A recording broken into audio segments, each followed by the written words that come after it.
Allo spazio dell'anteprima di TV7 Match, della puntata di questa sera, divisa tra storia, attualità e tecnologia. Ermanno, questa sera.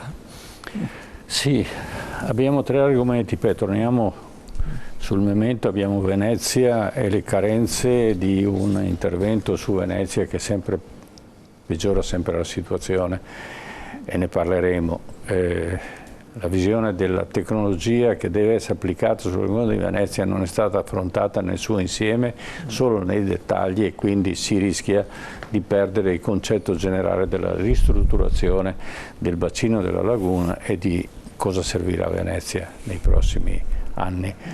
Poi abbiamo un altro argomento che appunto è la tecnologia, quindi internet, quali sono i rischi, quali sono le prerogative di una tecnologia che è nelle nostre tasche e ci serve costantemente, però crea dei rischi che sono esponenziali, perché siamo manipolati.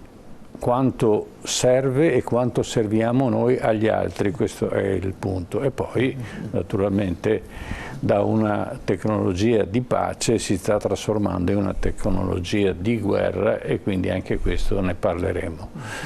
E l'argomento però di questa sera, dell'incipit di questa trasmissione, è Mao Zedong, cioè l'uomo che ha condotto un periodo della storia, diciamo, del secolo scorso, e che ha dato dei segnali di trasformazione di un paese enorme come la Cina. Mai ci fu una trasformazione di questo genere, le conseguenze di questa trasformazione, le modalità di questa evoluzione della storia.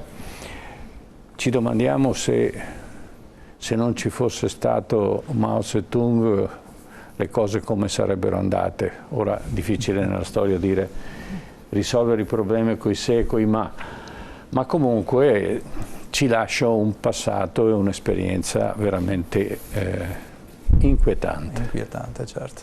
Bene. Bene, di questo parliamo stasera allora, quindi tra storia, appunto la figura di Mao Zedong, Venezia e il nuovo impero, il sesto potere, quello della rete. Ne parliamo tra poco, dopo la pubblicità.